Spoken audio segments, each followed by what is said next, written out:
In a season unlike any other, baseball's best team has finished on top. For the first time since 1988, the Los Angeles Dodgers have won the World Series. Hello, everyone, and welcome into this Thursday, October 29th, post-World Series edition of Around the Bases from 110 Sports. As always, live streaming here on the 110 Sports Network at 110sportsmedia.com/live, as well as twitch.tv/110sports, and along with all of our other 110 programming available on demand on the website, Spotify, Apple Podcasts, and on YouTube. The Dodgers defeating the Tampa Bay Rays 3-1 on Tuesday night in Game 6 of this series. And while the decades-long title drought by a team that's come at the end, while the end of a decades-long title drought from a team that's come oh so close in recent years should really be the only major focus as the dust settles. In typical 2020 fashion, there is a negative twist as well, as Justin Turner's return to the field for his team's post-game celebration following a positive COVID-19 test, and the other aspects surrounding that situation raised several concerning questions. And we'll dive into some of those questions today and what the future may hold for that situation, as well as storylines such as Clayton Kershaw finally has his ring, Corey Seager was named World Series MVP, a pitching decision from the Rays that sparked outrage and could haunt them for a very long time, and much more. So a lot to get to here today on this show. Here is our rundown, and this is how we're going to break things down. It's a very simple, straightforward rundown, but there is a lot to talk about this Dodgers championship and the situation with Turner and everything that has developed here in recent days. So I decided to break it down. We're going to talk about it in terms of 6 key storylines. We're going to talk about Turner, we're going to talk about Seager, we're going to talk about Clayton Kershaw, the Rays' pitching decisions, Randy Arozarena. We're going to break it down into those different areas to discuss today on the show. We'll go through some news and notes like we always do, with some things that are non-World Series related, some other beginnings of the offseason type moves we've seen in the last 24-30 hours. And then we'll end the show with what's on deck. We'll take a look forward to the offseason and what we can expect in the coming weeks and months. So let's just dive right into our 6 key storylines as a way to discuss this Dodgers World Series championship. We're going to ease into it. I know that this isn't necessarily the biggest thing that most people are talking about, but we're going to ease into some of the heavier topics by starting with something pretty simple and pretty fun and pretty just a positive thing, which is Corey Seager being named World Series MVP. The Dodgers shortstop, he hit .400 with an OPS north of 1,200, 2 home runs, and 5 RBI during the 6-game World Series. He became the first shortstop to win MVP of the World Series in a decade. Seager also walked 6 times. He scored 7 runs. He was involved in a lot of the run scoring for the Dodgers. He also, of course, won NLCS MVP honors, so he became just the 8th player to ever win LCS, League Championship Series, and World Series MVP awards in the same postseason. He played a strong shortstop in the series. He played the go-ahead run in Game 6 when Mookie Betts dashed home on his ground ball to first base in the 6th inning of Game 6. And Seager's 8 home runs in the 2020 postseason trailed only Randy Arozarena among all players in a single postseason ever. He is tied with another group of players for second all-time in home runs hit in a single postseason. And Seager's totals for runs and RBI, 20 and 20, and then his total base total of 50. Those all rank second in MLB playoff history for a single postseason. So, of course, Randy Arozarena got a lot of attention, very well-deserved attention for his incredible breakout in this postseason. And even with the Rays' loss in the World Series, he still very, deservedly gotten a lot of attention as the breakout star of this postseason, which makes sense because, for him it was a real breakout. We know Seager's been a great player. But this is also, another player who had one of the best postseasons we've ever seen for an MLB player. It was really an incredible performance from Seager. Spread really well throughout the postseason. It wasn't as if it was weighted on, a 2-homer game and a one. It wasn't as if it was weighted on like a game and a half of production. He was getting involved pretty much in every game, whether it was just a single or two, or maybe he walked. He was even involved in stealing a couple bases, scoring runs. He was involved in a lot. Played some sturdy defense at shortstop as well. So, outstanding postseason for Corey Seager. That's really the takeaway there. There's no grand takeaway. So I said we're going to ease into it, and that's where we started with Corey Seager. Next up, in terms of storylines to discuss here, Clayton Kershaw finally has his World Series ring. The long wait is over for the future Hall of Famer. He's been the backbone of this Dodgers team that has dominated the NL West. They've won 8 straight division titles. They've been to the postseason year after year, but he in particular has been plagued by negative postseason narratives for the better part of his big league career. It's just continued to build. He has, of course, put together an incredible resume of regular season accolades and production, but his numbers in the postseason just weren't very good overall. And it just so happened that his ERAs for each round of the postseason heading into 2020, they each round that they got into the postseason, the numbers, the ERA in particular was worse for Kershaw. But it was never that he couldn't pitch in the postseason. It was this idea. I think there were some people who thought that there's some sort of a reason why, a block for him, a mental block or something, why he can't pitch in the postseason and in the World Series. But number one, he's had plenty of outstanding, very good outings in the postseason before this year. It wasn't as if he was some complete dud who just, exploded the time he picked up a ball in October. He has had some great outings in the postseason, and he made it very clear that he silenced those who believed he could not deliver on the game's biggest stage. He entered the 2020 postseason, like I said, a 4.43 postseason ERA. Not great. But in the 5 starts he made during this year's playoffs, he authored a 4-1 record with a 2.93 ERA in just over 30 innings. In the World Series, in Game 1, he carved through the Rays lineup with 6 innings of 1-run ball with 8 strikeouts in Game 1.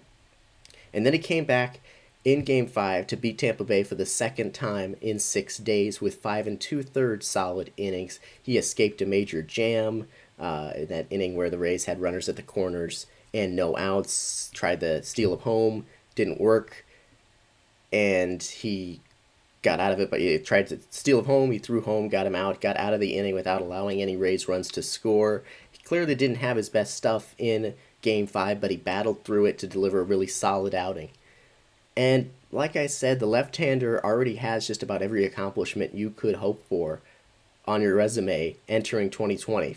3 Cy Youngs, 8 All-Star selections, 5 ERA titles, an MVP, a Triple Crown, a Gold Glove.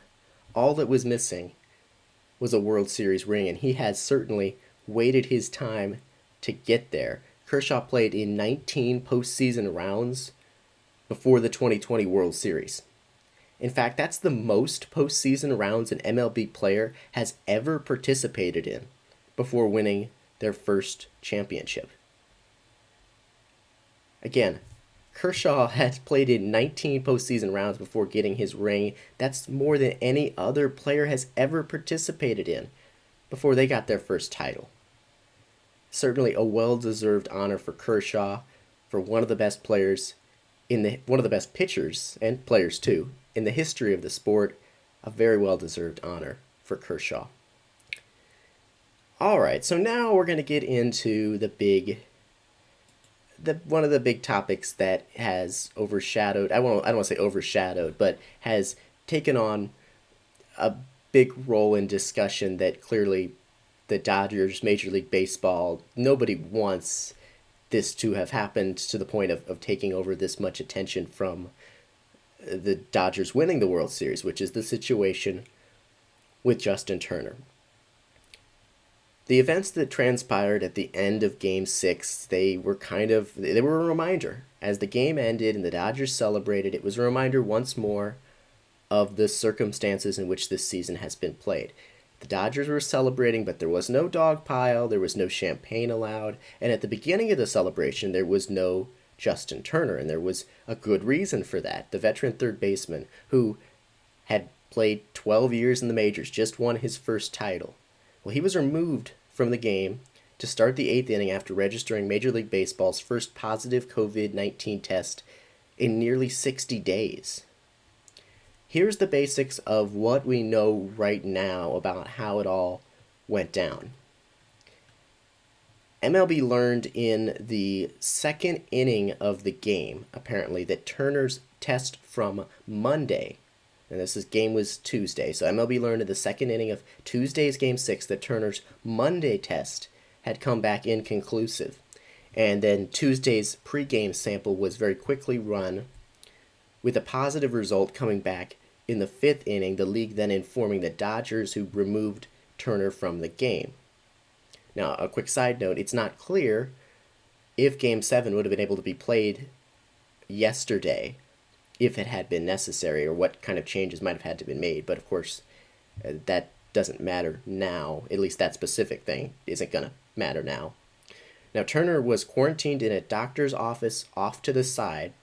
He later tweeted that he had not been experiencing any symptoms and that not long after that, he proceeded to join his teammates in their on-field celebration, not remaining socially distanced and not wearing a mask at all times, most notably during a team picture where he sat front and center with his mask off next to manager Dave Roberts. Dodgers president of baseball operations Andrew Friedman defended Turner's actions by saying in part that he had a mask on and was staying socially distanced. But as I just mentioned, that simply was not true for the entirety of Turner's time on the field. Major League Baseball put out a statement yesterday saying that the league had opened a full investigation into Turner's actions. This is a little bit of what they had to say. Quote, Turner was placed into isolation for the safety of those around him. However, following the Dodgers' victory, it is clear that Turner chose to disregard the agreed-upon joint protocols and the instructions he was given regarding the safety and protection of others. While the desire to compete is understandable, Turner's decision to leave isolation and enter the field was wrong and put everyone he came in contact with at risk. When MLB security raised the matter of being on the field with Turner, he emphatically refused to comply. That is part of the statement put out by Major League Baseball yesterday. Both the teams, the Rays and the Dodgers, have been tested since Tuesday night, and fortunately no additional players have tested positive for COVID-19 according to reports. The Associated Press reporting that the wife of a Rays player, though, did test positive. Both teams were able to return home from the Dallas area last night. There, of course, may have been, there reportedly been, of course, exceptions. The league working to get individual travel circumstances set up for Turner and for the Rays player and his wife, the wife who tested positive. Now, as far as what transpired here, first and foremost, Turner returning to the field and interacting closely with others after a positive COVID-19 test was unbelievably reckless and irresponsible. Period. This was not about mask shaming or scare tactics or acceptable risk. This is about science. Turner had tested positive, and his returning to the field and his interactions endangered not only his teammates, but the coaches, the kids that were on the field, of the Dodgers members, family members, other family members, team staff, etc., etc. Obviously, anyone would have felt bad for Turner missing the celebrations after winning the World Series. That's, of course, a huge accomplishment. but it's not a valid excuse for his actions and what transpired on Tuesday night. It just is not. It's just not. Now, it's also clear that this story is far from over. Several questions remain, and this is certainly a big enough story that it is going to continue into the days and weeks ahead. Major League Baseball may or may not provide clear answers. Turner, the Dodgers, may or may not provide clear answers, but I am confident that questions are going to continue to be asked, not just by the baseball community at large, but by the journalists who are trying to hold those in power here accountable. So among the several questions that remain in this situation, that some of them are going to get answered, some of them probably aren't, most of them probably aren't. How did Turner contract COVID-19 in the MLB bubble? The simple answer is it can happen, and we'll likely never know.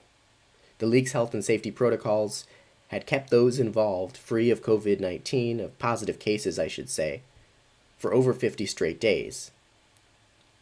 Baseball used the neutral site bubble in the World Series in Texas, but they allowed nearly 12,000 fans to attend games at Globe Life Field in Arlington. Those fans encouraged to wear masks and social distance, but clearly, based on what we saw, sometimes those guidelines were ignored. As of yesterday, Texas is averaging the highest number of new COVID-19 cases in the U.S. in the past week per the CDC. So first, there's how did he get COVID-19? It's a question that surely a lot of people have, but that's one of those things where we may not know. Baseball is involved in contact tracing. That has been a thing that's been going on with the Dodgers, and we don't have any definitive information there. We may likely never will. Very well likely will not have that information. But that's one of the obvious questions. Another question, and this is a big one because a lot of people I've been focusing, and a lot of attention is focused on the third question I'm going to raise. But before we get to question 3, there's question 2. Why was Turner allowed to be on the field to begin with in this game? A lot of attention paid to how he ended up back on the field after the game. But there's also questions about how he was on the field in this game to begin with. First of all, according to what we know, the Dodgers baseball did not have Turner's test results from his Monday sample until into the game on Tuesday. Inconclusive tests, delay in testing, I should say, led to the postponement of games during the regular season. Games were not starting because they did not have the latest round of testing. Yet they started this game, Game 6 of the World Series, without Turner's latest test, and potentially, even presumably, others' tests not in yet as well. So that's the first thing, is that they started this game without having the latest test results. The second thing being when that test result from Monday, that sample from Monday, came back inconclusive, why was Turner allowed to remain in the game at that point? MLB's own protocols, according to reports, dictate players being removed and isolated after an inconclusive test until which time as that they test negative. This is baseball's protocols for health and safety. This is also best practices from doctors on what you should do, is that you should treat a inconclusive test, you should presume it to be positive until proven otherwise.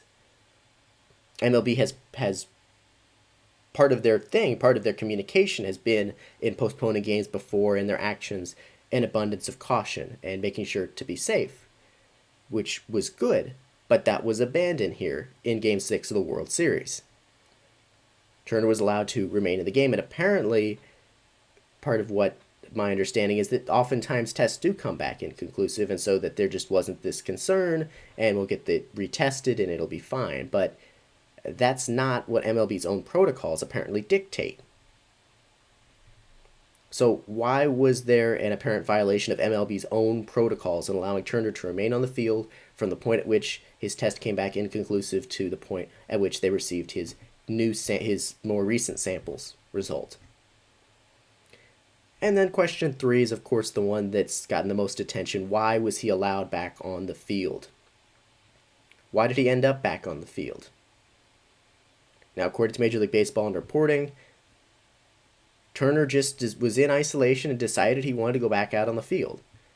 And apparently he was told by some Dodgers executives, Major League Baseball executives, security personnel, that he should not go back out on the field. But apparently there were also some Dodgers executives or personnel who supported him going back out on the field. Either way, he ended up back out on the field. And apparently, according to MLB's statement, he was told by security no, and he, in their words, emphatically refused to comply. So responsibility here is all the way around. Number one, Turner has a huge amount of responsibility in this situation. He must be held responsible. There's also the fact that, okay, he emphatically refused to comply. And clearly the optics of, forcing him to comply, forcing him to remain off the field would have been bad. But nothing, would have been bad in the sense of, that's you don't want to force a World Series champion to not, to remain off the field. But it was somebody's job. It was baseball executives and personnel and officials' job to protect the health and safety of all of the personnel, all the players and coaches, people who were on the field, and family members who were on that field in celebration, and they did not do so by keeping Turner off the field. Question number 4 is, will Turner be punished by Major League Baseball? We don't really have an answer here other than that to say that it seems like a possibility, especially considering the league has opened up an investigation and that there was a clear violation of protocols by Turner. It should also be noted that Major League Baseball also apparently violated their own protocols in the situation before it too. The league wants to make it in their statement all together, the whole situation to be pushed into Turner broke the rules and he went out onto the field. That is true, but it is also not as simple as that. The league also apparently disregarded the protocols that have been in place all season in allowing Turner to remain on the field. They certainly are trying to push it all into one storyline. There are two problems here, and MLB needs to be held accountable for the other one as well. Probably not going to happen though. Not holding my breath on that one. So that's the Justin Turner situation. That's what I have to say on the Justin Turner situation. That's the situation with the Justin Turner situation. But we're going to move on to get back to on-the-field stuff here after our first break. We're going to talk about Kevin Cash's decision to pull Blake Snell that backfired and what's really going on with that decision. Also, Randy Arozarena's breakout and simply the Dodgers outplaying the Rays in this series. We'll talk about that all and finish up our 6 key storylines after this quick break here on ATB Live from 110 Sports.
All right, welcome back to Around the Bases from 110 Sports. We continue on with our 6 key storylines from the World Series. And we're going to move on to the other big topic that people are really talking about with Game 6, which is Kevin Cash's decision to pull Blake Snell after just 73 pitches, a decision that may have cost the Rays a chance to win the World Series. So, first off, Blake Snell was the only Rays starter to really deliver a strong outing in the World Series.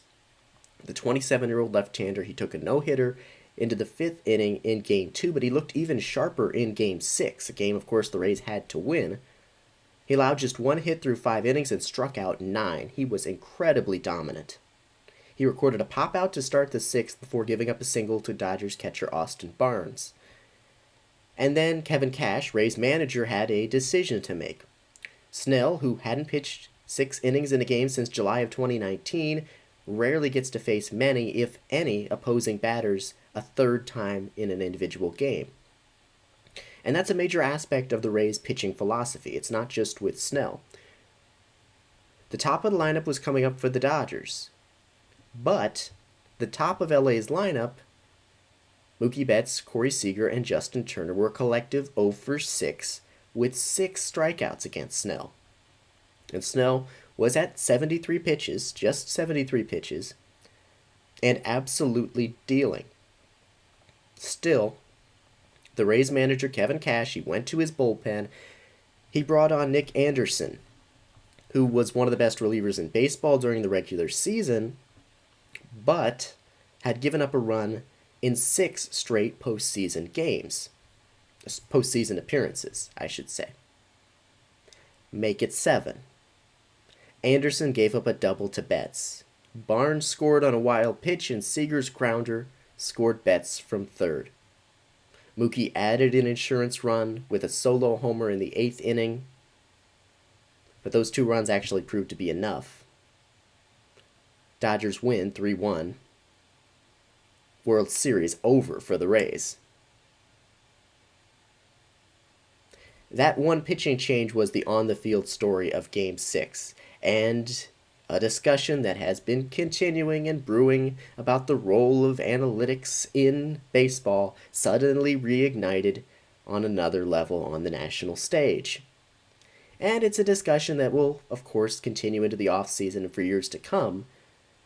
And it's a complex topic. It's not something as simple as whether someone is for analytics or anti-analytics or for analytics or want to go with their gut. It's not as simple as this side or that side. Numbers and analytics, they're an important tool, and they can be used as rationale for all different types of decisions.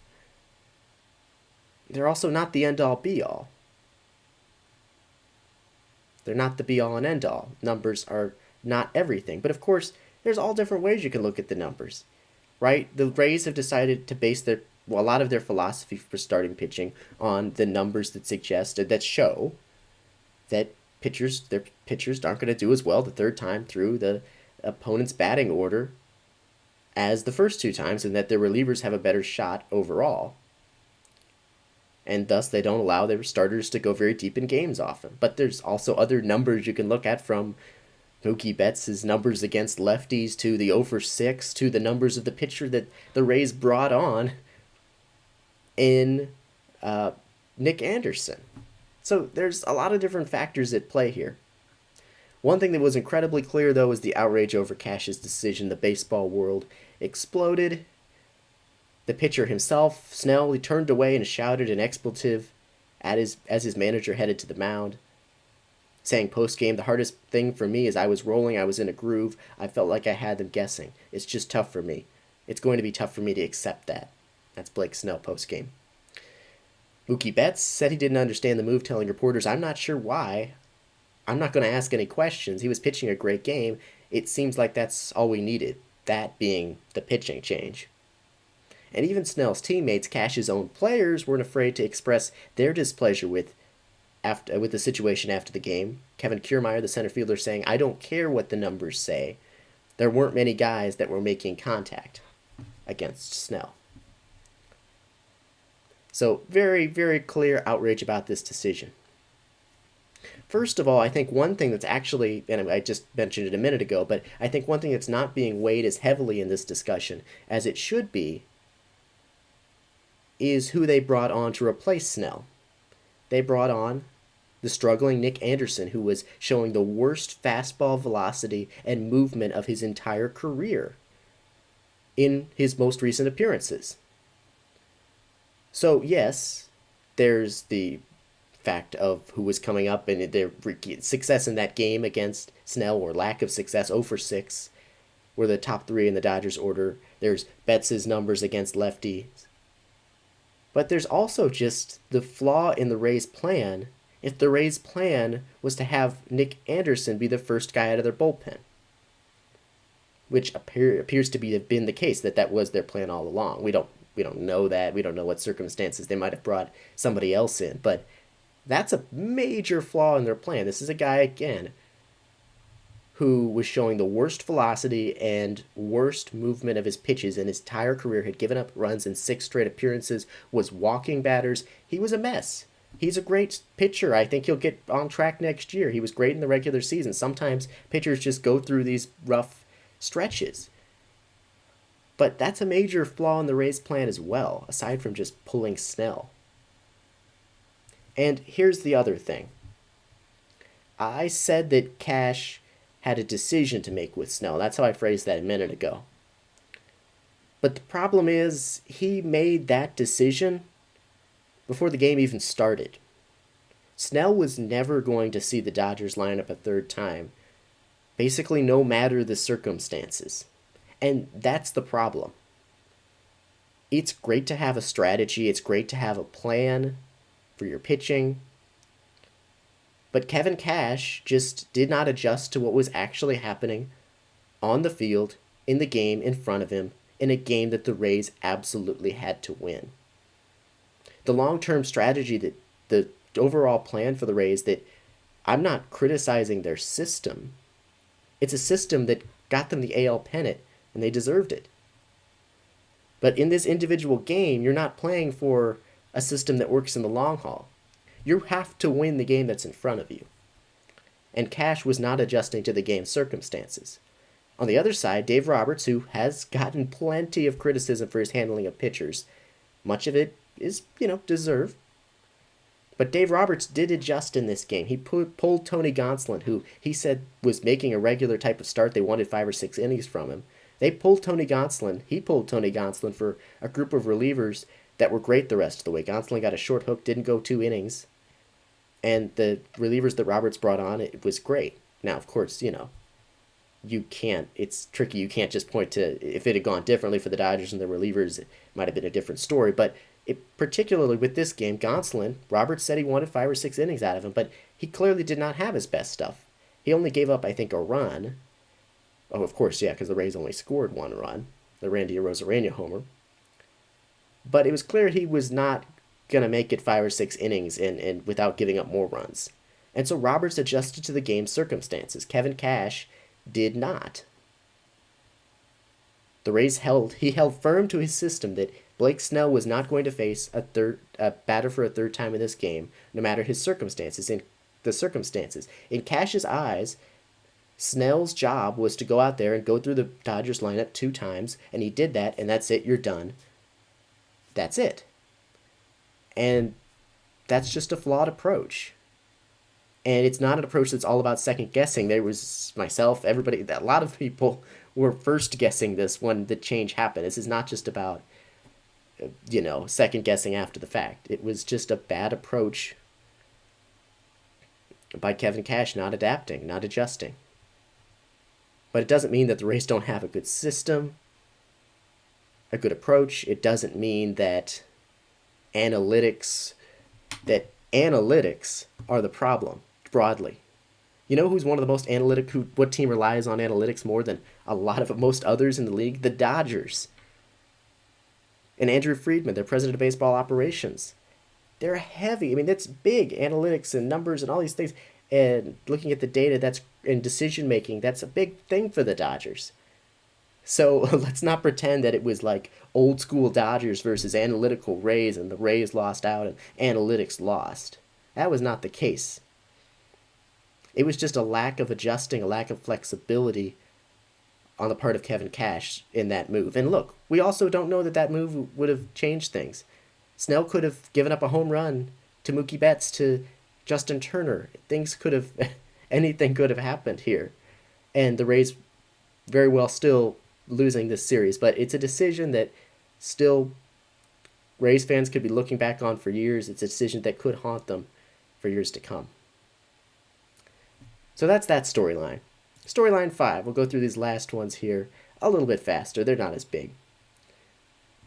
Corey Seager, as we mentioned, deservedly named series MVP, but it was Randy Arozarena, the Rays outfielder, who rewrote the record books with one of the best postseason performances we've ever seen by a player in the postseason. Of course, the 25-year-old outfielder extended his big league record with his 10th home run of the postseason, now has the record for most home runs, most hits, most total bases in a single postseason of any player ever. Arozarena batted .364 with 3 homers and 4 RBI in the World Series, but it was also clear going in that even if he did have a performance like that, he was going to be unable to do all of the offensive heavy lifting for the Rays on his own against a team as good as the Dodgers. He was going to need support. And while he got some support in Game 2 in Brandon Lau's 2 home runs, and in Game 4 with 3 teammates and him combining to homer in 4 straight innings, and then Brett Phillips' clutch hit in the 9th and the Rays walked off, it wasn't enough support around Arozarena with consistency. In Game 6, Arozarena was 2 for 4 with that home run. The rest of the Rays 3 for 29. No runs scored, no RBI. Now, the Rays made it clear this postseason that their AL best record during the regular season was absolutely no fluke. Tampa Bay is an outstanding team, well deserving of their AL pennant. And had they won the World Series, they would have been well deserving of that as well. It's an outstanding club in an outstanding approach, generally speaking. But with their pitchers posting a collective 5.54 ERA in this series, they were never going to outslug the Dodgers on their way to a title. The Dodgers were the better team here, and that's what we're going to talk about in a second with this final point. But the Rays were an outstanding ball club that should absolutely be proud of the season they had. It was an incredible season. But as we headed transition here into my final storyline, the Dodgers simply outplayed the Rays. They were the better team. They were baseball's best team, a club that led the league in home runs, runs scored, and ERA during the regular season.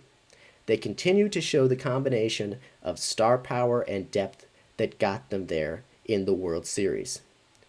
The Dodgers showed how in 2020, they were not just the sport's most talented team, but also the sport's most complete team.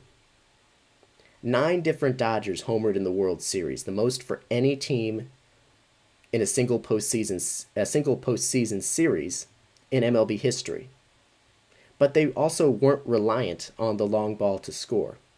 Dodgers starters, led by Kershaw and Walker Buehler, who has cemented himself as one of the best big game pitchers in baseball, Dodgers starters posted a 2.84 ERA in this series. LA's relief corps, a source of concern relative to the Rays heading into this series, well, they bested their Tampa Bay counterparts in ERA, and as I mentioned, they tossed 7 1/3 innings of 2-hit, scoreless ball with 12 strikeouts and no walks to finish out Game 6. Julio Urias, who was great this postseason, struck out 4 over 2 1/3 perfect innings to close out Game 6. Like I said, Dave Roberts showed flexibility in adjusting from his original plan for Gonsolin to go deep in this game. For the better part of the last decade, the Dodgers front office has worked to build a team able to withstand the worst-case scenarios. They had pitching depth.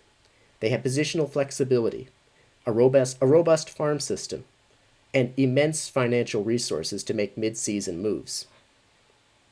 The Dodgers had it all with the goal of being able to withstand whatever that given season threw at them and break their decades-long title drought. LA came so close in recent years, falling short in the Fall Classic in 2017 and 2018. So perhaps it's actually fitting that in a year and in a season where everything has been off balance, one aspect which just couldn't seem to get aligned as it should finally reached equilibrium. The Dodgers refused to be denied again and are now on top of the baseball world for the first time in over 3 decades. It's about time. Dodgers certainly deserved it. They were, in 2020, the best team in Major League Baseball. And that is our 6 key storylines from the World Series. Gonna transition now into news and notes. A couple items to go through here. We're going to start with something that actually is related to the Dodgers. They announced yesterday that they're going to be holding their World Series celebration at a later, unspecified date given the COVID-19 pandemic. We're also less than 48 hours from the end of the 2020 season, but off-season activity is already underway. At 9 a.m. Eastern yesterday, a total of 147 players became free agents. They're no longer under contract with their previous team, and as soon as Sunday, they'll be able to sign with new clubs. We've also learned since the end of the World Series about some decisions teams have made about picking up or not picking up club options for some players. We're not going to discuss all of the players who are impacted by these two different things, either becoming free agents or getting their options declined or accepted. But of course, here are a few names of note. The following players had their options for next season declined by their team and are now free agents who on Sunday will be able to sign with any of the 30 teams. The Twins' Sergio Romo, the Cardinals' Colton Wong, Washington's Adam Eaton and Howie Kendrick, Arizona's Mike Leake, Seattle's D. Strange Gordon, the Mets' Robinson Chirinos, Wilson Ramos, and Todd Frazier, and the Rockies' Daniel Murphy. On the other side of things, the Marlins exercised outfielder Starling Marte's $12.5 million club option for 2021. Among some of the notable players who have now become free agents, it's a pretty big list of some notable names. The Braves' Marcell Ozuna and Mark Melancon, Alex Colomé of the White Sox, the Reds' Trevor Bauer, Houston's Michael Brantley and George Springer, the Dodgers' Justin Turner, the Twins' Nelson Cruz, Marcus Stroman of the Mets, DJ LeMahieu and Masahiro Tanaka, and James Paxton of the Yankees, Liam Hendriks and Marcus Semien from the A's, Didi Gregorius and JT Realmuto from the Phillies, Yadier Molina and Adam Wainwright of the Cardinals, Kirby Yates and Trevor Rosenthal from San Diego, Shin-Soo Choo from Texas, Robbie Ray, Taijuan Walker, and Jonathan Villar from Toronto, and the Nationals' Sean Doolittle. So those are just some of the big-name free agents. There are others as well. A couple other notes for you here.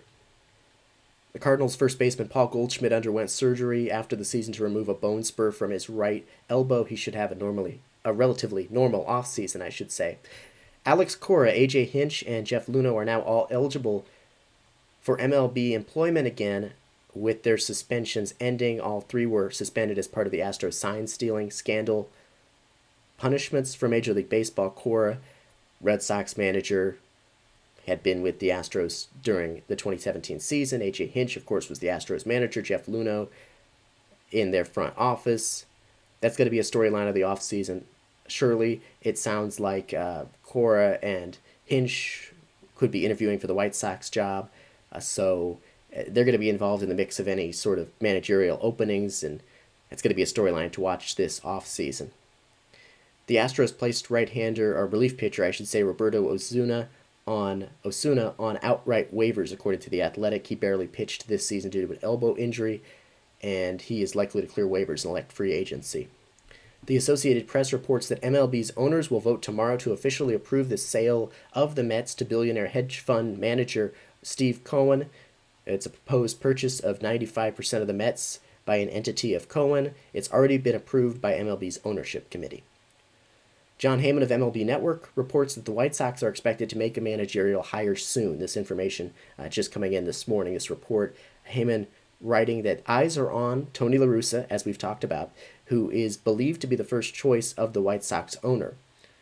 A.J. Hinch, according to Heyman, is among the others under consideration, and as we have known and talked about, they are seeking someone with experience. But it seems like we could have an answer pretty soon. It sounds like maybe in just the days ahead, within the next couple of weeks, I imagine. It sounds like with this report, we could have, and we will have, a new White Sox manager named.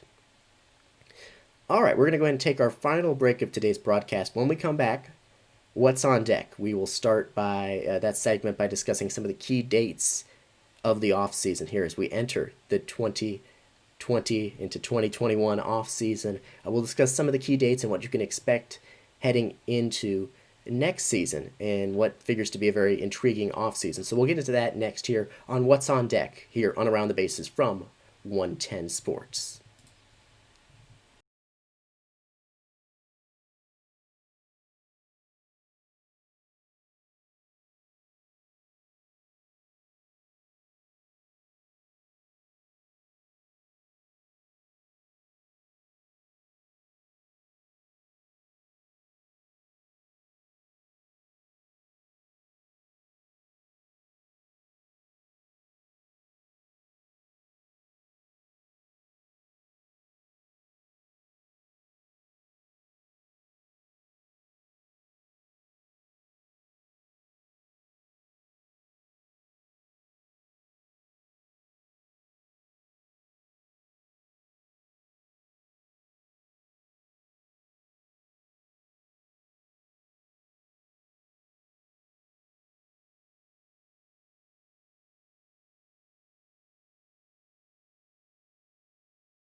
Okay, welcome back one final time to this Thursday, October 29th edition of Around the Bases from 110 Sports. Some pretty big news, actually, as we come on the air here for this final segment. The Athletic reporting that the Indians have placed Brad Hand on outright waivers. The Indians are going to be declining his $10 million option if he goes unclaimed, and he will be released. That is according to a report from The Athletic. This is surprising news as Brad Hand is one of the best relievers in Major League Baseball right now. He posted an excellent 2.05 ERA in 2020, and he racked up a league-high 16 saves. He's one of the best closers in Major League Baseball, but it appears he's going to have a price tag that's too high in the Indians' eyes. This is a team that has huge offensive problems, but a great pitching staff and relief corps, and they've decided that they don't want to pay their closer the premium cost that he is worth. And it seems like Brad Hand is going to be hitting the open market in a very surprising move. So we'll talk more about this, I'm sure, as the offseason gets going here in full force. This is a surprising move here. The Indians, it appears they're going to be parting ways with Brad Hand. All right, we're going to move into what's on deck here in our final segment. As I mentioned before the break, I wanted to get into and preview a little bit of some of the key dates heading into this offseason because, of course, we've got several months now off from baseball, from baseball being played on a daily basis, but that doesn't mean there's not a lot of activity and storylines and key dates coming up this offseason. So I wanted to run through here a handful of the key dates that we have coming up this offseason. As I mentioned, October 28th, yesterday, that's when all eligible players became free agents. On October 30th, tomorrow, most contract option decisions are due. So there are going to be some decisions for teams to make here we're going to be learning about in the upcoming hours and days in the near future about options that teams may be declining or accepting on some of their players. On Sunday, November 1st, that's the deadline for teams to extend a qualifying offer to their eligible free agents. That's a one-year contract worth the average of the top 125 salaries in Major League Baseball. It's nearly $19 million this offseason. To be eligible, a player must have spent the entire 2020 season with that team and have never previously received the qualifying offer. On November 1st, also Sunday, free agency officially begins. We have free agents now, but we're currently in a 5-day exclusive negotiating period for the team that the player has been with, and that ends on Sunday. And many people, including myself, are expecting a potentially slower free agency, even slower than we've seen in recent years, as teams try to wait for some idea of 2021 revenue projections and what that might look like for them. On Monday, November 2nd, the finalists for the major awards will be announced on MLB Network. That's Manager of the Year, Rookie of the Year, Cy Young, and MVP. November 3rd, on Tuesday. First of all, it's Election Day. Get out and vote. But it's also when Gold Glove winners will be announced live on ESPN in that evening. November 9th through the 12th, we'll have Major League Baseball and the Baseball Writers Association of America announcing the 2020 Major Award winners on MLB Network broadcasts each evening. November 11th is the deadline for free agents to accept or reject the qualifying offer. November 16th, we'll have the 2021 Hall of Fame ballot released. Mark Burley and Torrey Hunter are the top players set to join the ballot this year. Barry Bonds, Roger Clemens, and Curt Schilling will all be in year 9 of 10 on the ballot. November 20th, that's the deadline for teams to add eligible minor leaguers to their 40-man roster to protect them from the Rule 5 draft.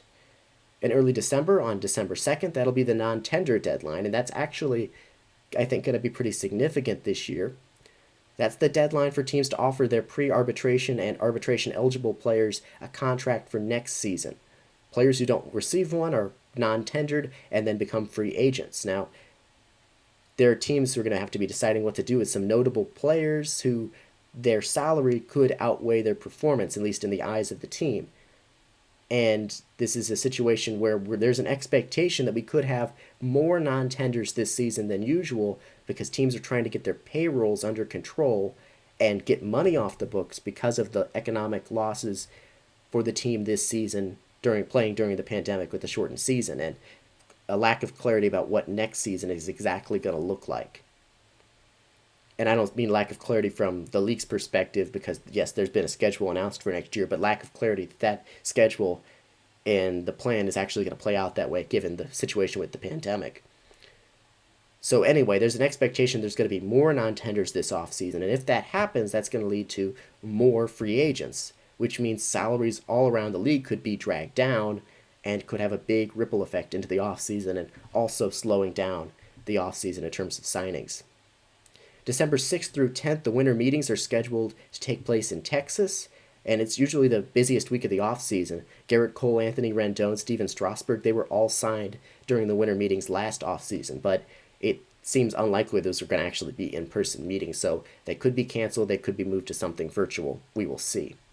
December 10th is the Rule 5 draft. Middle of January, the 2021 international signing period opens. Mid-January, we'll get the announcement of the 2021 Hall of Fame class. Early to mid-February, arbitration hearings. Near the end of February, spring training officially gets underway. April 1st is your scheduled opening day for 2021, but that is still, of course, several months away. And as we've seen in 2020 and in recent months and in weeks now, a lot can change very quickly. You can't predict exactly how things are going to play out that many months from now. But that is the plan. That is your broad preview of what we have coming up this offseason. Early World Series odds for 2021. Yes, I know we just finished the 2020 World Series, but early World Series odds show the Dodgers as the favorites to win the World Series, followed by the Yankees, Padres, Rays, and Braves rounding out the top 5.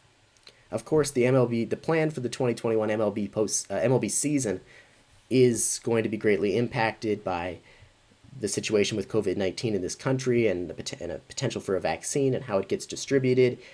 So we're just going to have to wait and see how that all plays out. A lot of questions heading into this off season, but there's going to be a lot of storylines to follow. I have no doubt about that. And that is going to do it for this episode and this season of Around the Bases here from 110 Sports. Thank you so much for watching today, for watching and listening and reading along all season. There were certainly times throughout the early portion of the summer and early on in the regular season where I did not think that we would get to this point, with an outstanding postseason and a well-deserved champion crowned in the Dodgers. But we did, so props to everyone involved who made that possible. It was a wild, fast-paced, really fun season, and thanks for turning to 110 Sports along the way. Our live coverage, of course, continues here on the 110 Network with the J Mole Show with Josh Molinix tomorrow at 11 a.m. Eastern, and then again on Monday and Wednesday and Friday is his normal schedule. Josh Dorn will be back with Touchline Talk on Tuesdays and Thursdays at 11 a.m. Eastern, as always. And Around the Bases will be here in the off-season to discuss all of the events on the schedule that I just talked about and keep you updated on all the other storylines and developments of the off-season. So stay tuned for updates on when you can catch the next broadcast of Around the Bases and our schedule for the off-season for this show. We'll have updates on 110 Sports social media accounts, Twitter and Facebook, and on my own Twitter account as well. Should be back before long with more episodes of Around the Bases, but I'll be sure to keep you posted.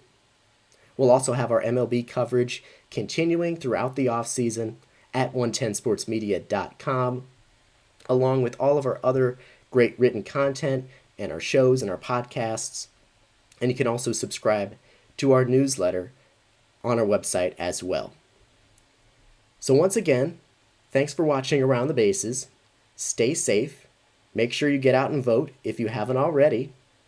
And I'll talk to you again before long.